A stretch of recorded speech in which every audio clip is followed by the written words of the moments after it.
waaye lépp ci turu jëmm ji toog di Serigne Cheikh Mbacke moom Serigne Abdou Latif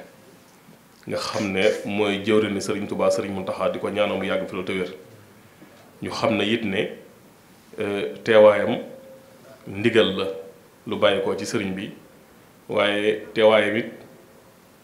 ngir jëmm ji nga xam ne mooy le directeur général di Abdoulaye Ndiaye ngir moom mi nga xam ne moo am xalaat bi moom mi nga xam ne moo am bëgg-bëgg bi moom mi nga xam ne moo am lu mu namm ci am réewam rawatina ci dëkk bu sell bii di Touba loolee waral diggante Serigne Abdallah ak Serigne Cheikh seenu kóllëre ak seenu ànd waaye lépp ci ndigalu Serigne Touba Serigne Mountakha ñu xam ne it ne loolee moo waral toogaayam bii tey kon mën nañoo wax ne moom dafa wax ne rek kàddu yi mën naa bañ a jib ñun mënoon nañoo bañ a wax ndax dañoo xaw a bokk ci ñaar yépp mën nañoo waxal Abdallah monsieur le directeur waaye mën nañoo it wax ci kàddu Serigne Touba Serigne Mountakha mi nga xam ne moo yebal Serigne Cheikh mi tey ba tax na Serigne bi moom mën nañoo wax ne ñaan rek lay def te ñaan yooyu doy nañu sëkk te leer nañu ne bu ñaanee lépp luñ ci namm wala luñ ci bëgg suñu borom mën nañu cee dimbali ba Serigne Touba Serigne Mountakha li mu wax neen ñu dajeteeg tawféex Serigne Touba ndax tawféex Serigne Touba dafay faral di wax ne ku daje ak moom sa lépp dana yéwén sa lépp dana barkeel sa lépp dana kawe kon loolu refal nañ ci njort kon xam naa Serigne bi Serigne Abdoulaye di wax ne Serigne bi nee na di lay sant bu baax di am mbégte lool di la ñaanal suñu borom defal la ci ndam ak barke ak yéene ji nga am ak mébét bi maanaam suñu borom àggale ko foo xam ne foogoo ko woon kon nag na nga dalal sa xel yaag ñi nga àndal bokk liggéey bii mu ngi leen ci ñaanal bu baax a baax ci barkeb Serigne Touba Serigne Mountakha bisimilah Serigne bi. dafa mel ni kàddu gi ñi ko moom tey ndax ki yëkkati liggéey bi dañu da ko yëkkati ngir Touba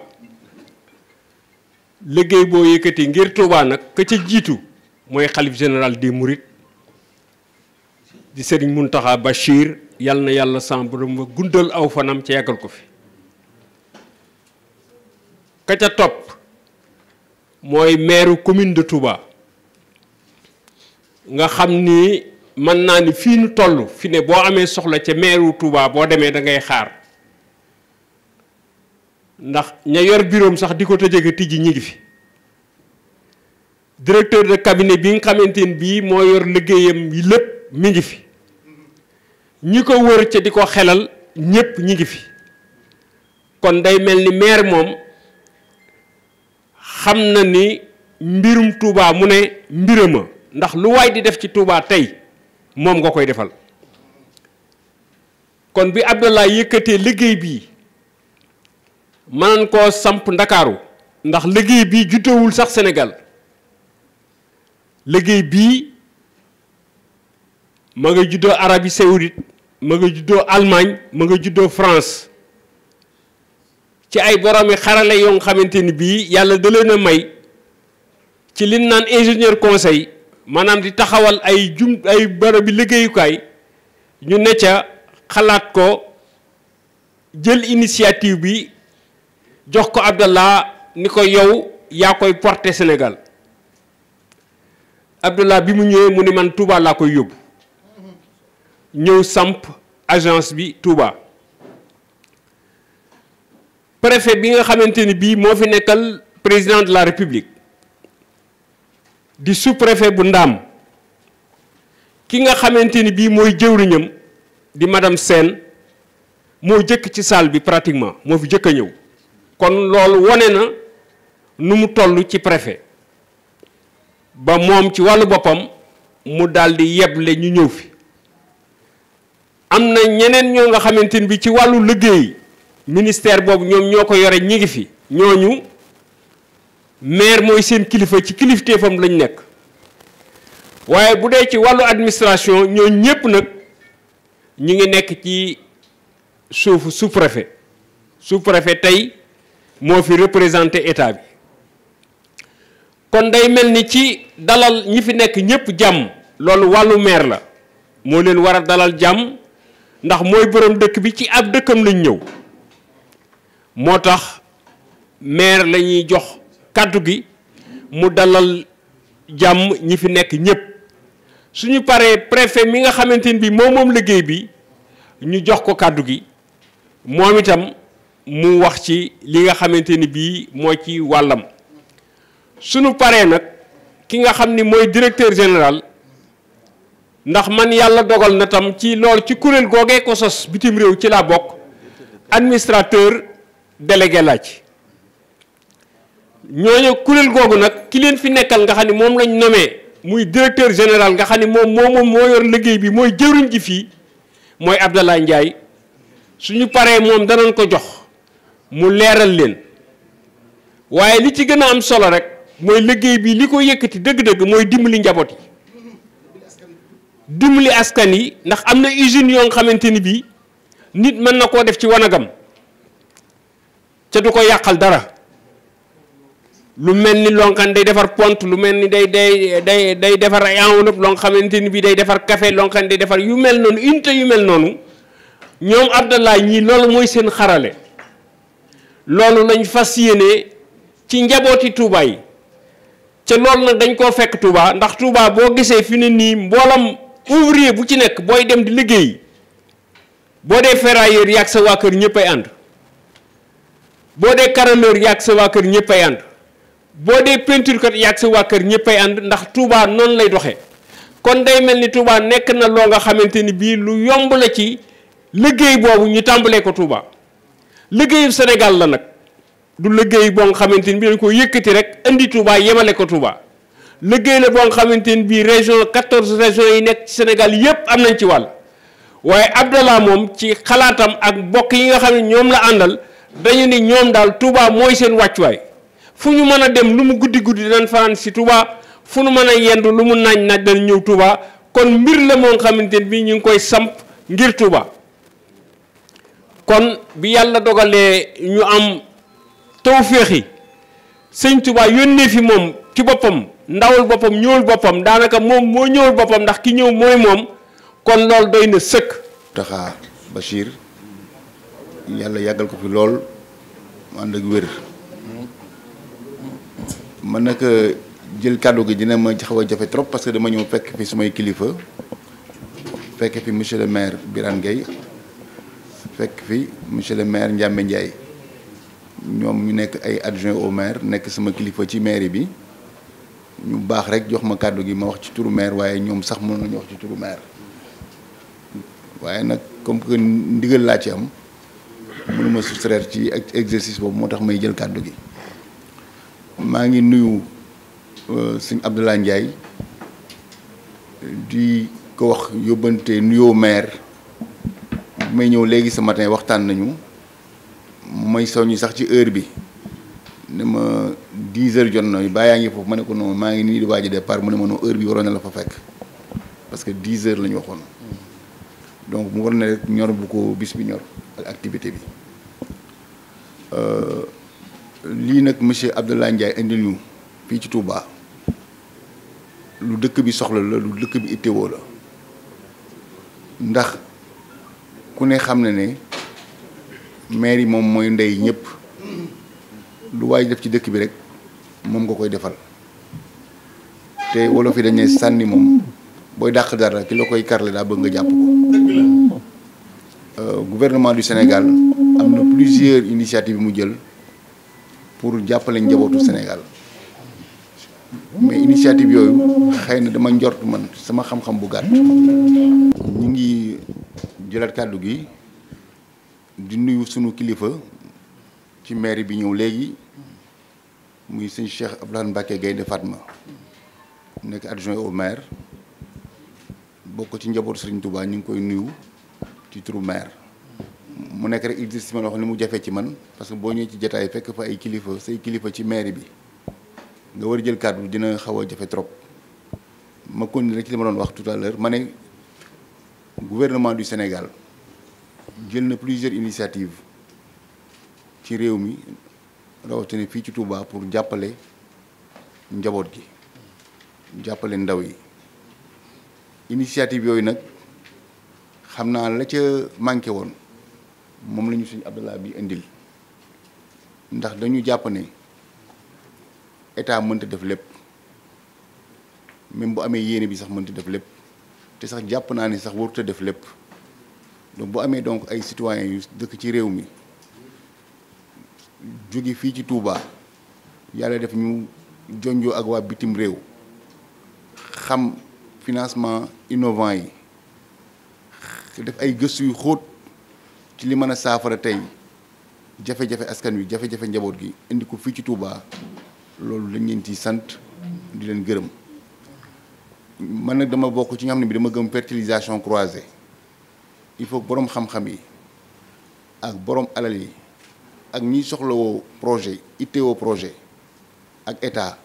ñu lëkkaloo pour trouver solution ndax dañ naan la force d'une chaîne se mesure à travers son maillon le plus faible faiblesse boobu nag ñu amoon bien que cadrage institutionnel bi am na initiative état bi am na engagement autorité yi am na lii sëñ Abdallah indi moom mooy compléter dispositif boobu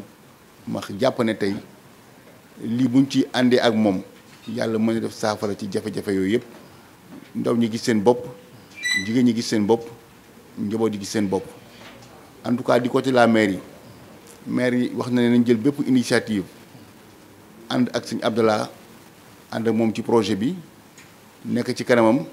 nekk ci wetam nekk ci ginnaawam parce que lii muy def nii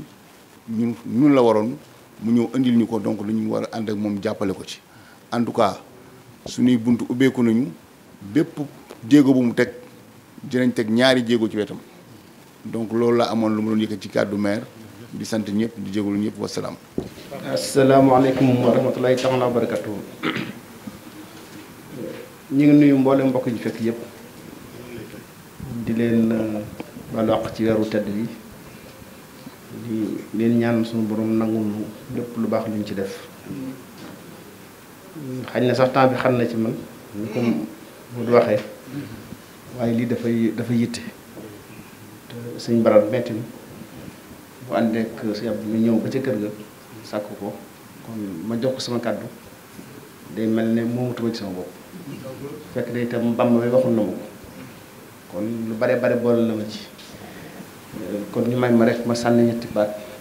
su ma noppee ngeen jéggal ma bàyyi leen àggale li ngeen def te li ngeen def nii dafa nekk mbir bu am solo ndax kenn ku ne xam na ne réew mi bari na ay jafe-jafe ci fànn liggéey ba fan yi ñu bari ñu ngi ci wax te kii di président Macky Sall da ci seq ay jéego yu bari waaye dafa mel ne li DC doon wax léegi rek ma ko yóbbante nuyoo tim ci monsieur le maire du wàllu état rek moo war a jëf ci lu mel nii président wax na ko barki dem ci conseil présidentiel bi état li ko war mooy créer les conditions de la création d'emploi mais privé yi ñoom ñoo ci war a dox privé yi nag bu ñu ci waree dox itam yéen lu mel ni lii ngeen def day mel ne ak jàppandal lay indi ci ñi bëgg a embaucher ak ci ñi nga xam ne ñi ngi wut liggéey ak ci jëmmi état bi nga xam ne également mi ngi wut ay partenaires yoo xam ne ñu koy jàppale ci politique d'emploi boobu nga xam ne moom sóob ci biir création d'emploi yi nga xamante ne bii président def na ko fi kenn ku ne gis na structure yu bari yi nga xam ne nekk na fi yu ci bari bokk ci ministère de l'emploi yenn yi nekk à la présidence nga xam ne dañuy boole di def ay formation boole di jox ndaw ñi ay jigéen ñi ay financement boole itam di am politique d'incitation pour les entreprises nga xamante ne bi képp koo xam ne créé ngay emploi ñu am ay neexal yoo xamante ne bi moom lañ lay jox wala ay jàppandal yoo xam ne dañ la koy may ci wàllu fiscalité kon nag yéen bu ngeen dikkee lu mel nii ci dëkk bu mel ne Touba gi nga xam ne day mel ne daanaka li fi nekk di liggéey bariwut ndax ñi fi yëngu ci wàllu informel lu bare bari chômage déguisé rek la kon foog naa ne lii mbir la moo xamante ne bii dëkk bi daf ko yittewoo, dëkk bi daf ko soxla ndax Touba doole ji nga xam ne am na ko ci wàllu commerce soxla na structuration, soxla na aussi ku ko accompagner ba loolu ñu mën a jógee stade boobu jàll ci beneen stade boo xamante ne bii dëkk bi da ci gën a bénéficié wu, ndaw ñi gën cee bénéficié wu, jigéen ñi gën cee bénéficié wu, ñi nga xam ne également ñu ngi wut ay liggéey gën cee bénéficié wu. loolu aussi moo tax ñu rafetlu teewaayu maire bi ndax lépp lu fay def moom ngay jàppale kon bu ko maire bi xamee noonu aussi ba décider accompagner la loolu foog naa ne buñ boolee yooyu yëpp rek lu am njëriñ lay doon, amal njëriñ dëkk bi. beneen fànn bi mooy ngeen di ay taalibe amu leen lu dul Serigne Touba lu baax lu ngeen am daal nekkat Touba lañ ko njëkk yóbbu loolu itam dafay loo xamante ne bii lu am solo la ndax ñun ñëpp boobu taxawaay la ñu war a am kenn ku nekk ñun lu mu gën a rafetle da ko war a jël indi ko fii kenn ku nekk ñun lu baax lu mu am da ko war a yéene bokk ak ay bokki taalibeem ndax ñi fi ñëw ñëpp dañoo daw rek wut ci sëriñ bi ngir lu ñu am loolu nag ñun ñoo ci war a jàppale sëriñ bi ba képp ku fi ñëw loo xamante ni doon nga ko ragal fa nga nekk moo xam ci wàllu conditions yu dund la, moo xam ci wàllu ñàkk la, moo xam ci ak lu mën a doon rek boo dikkee fii rek sëriñ bi dala war a dàqal loolu te sëriñ bi nag ñun ñoo koy teewal, ñun ñoo koy taxawal. kon ci fànn yooyu yëpp foog naa ne dañ lay féliciter di leen encourager di la wax ne aussi yoon wi ngeen jël yoon bu baax la, dikk waxtaan ak nit ñi dem seeti kilifa yi ndax fi aussi dafay dëkkub kilifteef lépp loo fi def rek bu ànd ak yar ànd ki teggin nga xool bunt ya nga war a jaar nga jaar ca suñu borom mën na la suturaal te bu yàlla dogalee nga bokk ci njabootu Serigne Saliou loolu moom foog naa ne ma gis mag ñi encadré la loolu dañ ci rafet njort lekk topp nag mooy di la ñaanal yàlla rek ba lépp loo xam ne mébét ngeen ko ci yéene ko ci rek suñu borom kat na leen bu ngeen àggale ko ni ngeen ko bëgg kon maa ngi sant ñëpp di gërëm ñëpp wasalaamaaleykum wa rahmatulah wa barakatuh. asalaamaaleykum maa ngi nuyu mbokk yi di nuyu sëñ bi sëñ Abdou Latif ak sëñ Abdou Lahad Mbacké Gaynde Fatma bi fi jógee léegi di leen di jox nuyoo bi ñu jàllale ko ci sëñ bi te di ko ñaanal mu yàgg fi te wér. di nuyu assistance bi waa mairie yi nga xam ne ñooy représenter le maire muy DG et sa délégation di nuyu monsieur Abdoulaye Ndiaye di partenaire bi nga xam ne tey moo waral ndaje bi di nuyu mboolem ku fi teew ci turu sous-préfet bu arrondissement Ndam lay waxe amoon yéene teew fii ci ndaje mi tey pour mën a accompagner li nga xam ne moom lañ mébét te nar kër liggéeyee ci Touba. donc bi ma xëyee keroog bu fi sëñ Abdoulaye ñëwee la ma booleeg moom wane ne kii partenaire technique la donc service technique yi nañ ko accompagner ci li muy mettre en œuvre muy tey benn agence bu muy ubbi fii à Touba nga xam ne dañ ko fee soxla lool ndax Touba nekk na dëkk boo xam ne muy ndaw yi muy jigéen yi muy opérateur économique yi dañoo soxla conseil appui muy dox ci loolu donc ma ne il est venu à son heure ndax jamono bii nga xam ne Sénégal yëpp foo ci wax ñu ngi wax question de l'employabilité donc su ñëwee di accompagner communauté bi ci mu ñu mën a am ci li ñuy xëy ak aussi ñi nga xam ne am nañ mais ni ñu koy liggéeyee ba mu gën a soqali ko loolu dama ne dañ koy sant bu baax a baax a baax donc lii cérémonie bi tey bii ñuy def nii tey dafay wane ne Touba am na partenaire bu bees mais partenaire boo xam ne dafay dëkk la donc du fi gan ndax ñi ma gis mu àndal nii rek moo wane ne waa Touba la xam na réalité Touba donc kii mën na liggéey ak waa Touba ndax dañuy wax souvent tooñ département bi lay wax en général que partenaire bariwu fi donc mais dama jàpp ne buntu lay nekk pour mu mën a xëcc partenaire financier yi ñu ñëw accompagner population bi ndax am na xamante bi te mën naa dox jéego yi tamit pour mën a xëcc partenaires yi ñu ñëw ci dëkk bi pour ñu gën a mën a suqali koom-koom yi nga xam ne ñu ngi fi. ah aussi secteur bi artisanat am na fi doole lool te soxla na ñu leen organiser ñu leen won yoon yi pour li ñuy defar ñu mën koo jaayi ba bitim réew te loolu xam naa ne aussi mën na ci apporter des questions et des relations yoo xam ne ëllëg képp ku fiy defar loo xam ne tey mën nañ ko jaay bitim réew ñu mën ko faa yóbbu jaay ko fa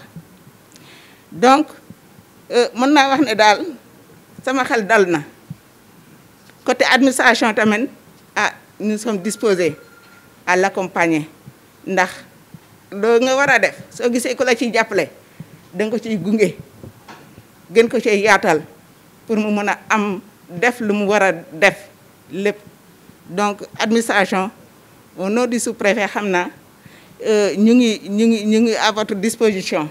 loo soxla ci côté service technique en tant que CADL mooy centre d'appui au développement local te kii di développement local li ngay def ni ci la bokk donc je suis disposée à vous accompagner dans vos missions loolu nag ah ma ne rek tey jii début la mais incha allah on va acheminer ensemble sur le terrain et partout le besoin se fera sentir donc loolu la amoon lu ma ci wax rek pour le moment wane ne li ngay def ñun nga koy defal administration nga koy defal te ñu ngi la ci sant di la ci remercier bu baax a baax a baax merci. Je vous remercie. Madame la représentante du sous-préfet de Ndam, c'est le représentant du maire. Je devrais auparavant saluer la présence de Serigne Cheikh Abdou Latif, représentant du Khalife général des Mourides, qui nous a fait l'honneur d'ouvrir cette séance. De remercier également Seigne Mamour Mbacké qui l'accompagne et au nom du directeur général de dire très rapidement un mot. Le lancement des activités de notre agence qui vise à offrir une contribution du privé sénégalais dans une dynamique de faire, une opportunité de chercher et de participer à l'effort national de lutte contre la pauvreté pour la création de richesses par le travail. Il s'agit pour nous de booster la résilience des familles face à cette crise sans précédent qui frappe très durement les couches les plus vulnérables de nos sociétés, en particulier les femmes et les jeunes. Le choix de Touba comme siège principal de notre agence ressort de notre engagement à servir la ville sainte de Touba et de notre conviction profonde qu'il faut développer l'intérieur du pays pour un Sénégal émergent.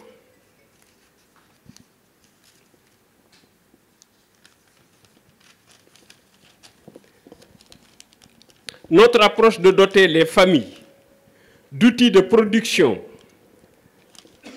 cherche à promouvoir la solidarité et l'inclusion sociale au niveau du Sénégal. Je vous remercie. jërëjëf Seydi Saliou. asalaamaaleykum wa rahmatullah. ñu ngi nuyu ñëpp di leen ziyaare di tàmbali di sant sunu borom bu baax a baax di ñaanal sëñ Mountakha Mbacké mu yàgg fi lool te di sant si délégation bi jóge si sëñ bi sëñ Cheikh Abdou Latif ak sëñ Mamor di sant monsieur le ministre sëñ Abdou Lahad Gaïndé Fatma tamit ci teewaayam di sant sous-préfet bi yónnee nu madame Sène seen engagement ak partenariat bi ñu fas yéene ànd ak ñun di sant nag monsieur le maire tamit ci délégation mairie moom kenn desul DC ngi fi monsieur Ndiaye Moussa Ndiaye ngi fi sëñ Salka ñëpp ñëw neen ñu ngi leen di sant bu baax tey nag dama naan alhamdulilah rabbil alamin ndax projet bi ban koy tàmbali ëpp na ñaar fukki at 20 ans ci gannaaw ba ma koy wax nit yi danoon wax Abdallah da ngay gént sama papa sax maa ngi fàttaliku yàlla na ko yàlla yërëm ba ma koy wax projet bi dafa ma naan mais Abdallah lii projet état la ma ne ko waaw waaye état mënul dem sans le privé il faut ñu xool nuñ koy àndee sëñ Béthio nag ndeysaan moom tamit yàlla na suñu borom yokk leeram gëmoon na projet bi bu baax ma ko waxee dafa ma ne ah foncel ba tey si laa nekk di si dox ak ay hauts et des bas y a eu beaucoup d'échecs waaw wax dëgg yàlla des fois yëkkati woon naa waaye du mujj dem fenn après sama biir tukki lu nu tukki moo indi ñu mën a ak partenaires yu nu am xalaat benn projet de société boo xam ne buñ ko tegee ñëpp dinañ si mën gis seen njëriñ muy projet boo xam ne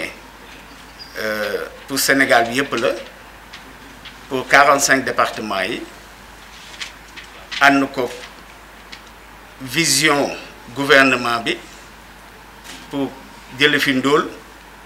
ak utal nit yi liggéey bu ne nit mooy mag ndaw góor jigéen léegi projet bi ñun ko xalaatee mooy commencer par industrialiser mooy créer la richesse nan la ñuy def ba nit yi mën a am xëy am liggéey ñu xalaatee ko soxlawul génn sa kër sax mën nga def su lu naan ay industrie familiale mooy dañ lay fekk ci sa kër wan la ay moyens yoo xam ne boo ko defee lu siy génn ñun ñoo koy jëndaat nga xam di nga mën nekk sa kër di liggéey ñu war la ay jàngal la savoir-faire ak ay district industriel yoo xam ne dañ koy créer day doon ay industrie yu ndaw yu doon Made in Sénégal en particulier Made in Touba na ñuy tàmbalee ndax lu mel ni ay tasses à jeter nga xam ne dañ koy importer dinañ ko fi defar lu mel ni ay cure-dents nga xam ne wax dëgg yàlla yooyu jarul importer dinañ ko fi defar yu mel ni ay ponte dinañ ko fi defar ay sondel suñu partenaires japonais yi ay craie lu mel ni craie de bureau craie yi dinañ ko fi defar enveloppe yi dinañ ko fi defar et transformation produit jus yi nga xam ne dañuy dem ba ay Dubaï di importer ay jus te fii ñu am fi ay bisaab am ay buy ay jinjeer loo xam ne naturel la yooyu kam dinañ ko defar ak limbong waaw fexe defar ko comme ñoom nuñ koy defaree nga xam ne day am design bi nuñ koy waxee nga xam ne day rafet comme ni gars yi di ko defaree à l'étranger avec les normes yooyu yëpp bokk na ci projet yi nu ngi koy defee ak usine dàll ba nu fi bëgg a ubbee buy defar dàll ak i saak parce que Touba boo xoolee événement yi artisan yi événement yi dafay bëri torop te tout le temps day am ay der ay pot ak yooyu yu ñuy sànni te loolu mën nañ ko transformer boole ko plastique yi ñuy sànni tamit ñu defar ci ay saak am nañ ay partenaires tamit yoo xam ne taxaw nañ pour ñëw defar loolu ak énergie bi nga xam ne déchets yi nga xam ne tamit dafa nekk ci dëkk bi lépp mën nañ ko jël transformer ko def ko énergie yii ñu defar ci ay tabax sax ay tabax avec des produits avec des déchets waaw loolu bokk na ci programme bi léegi loo tax ñu ubbi agence bi tàmbale ko Touba agence baa ngi nekk 28 la nekk si kaw pharmacie 28 fa dañ ko ubbi jeunes yi lu leen si oo mooy ñu ñëw bu ñu ñëwee dinañ leen déglu orienter leen accompagner leen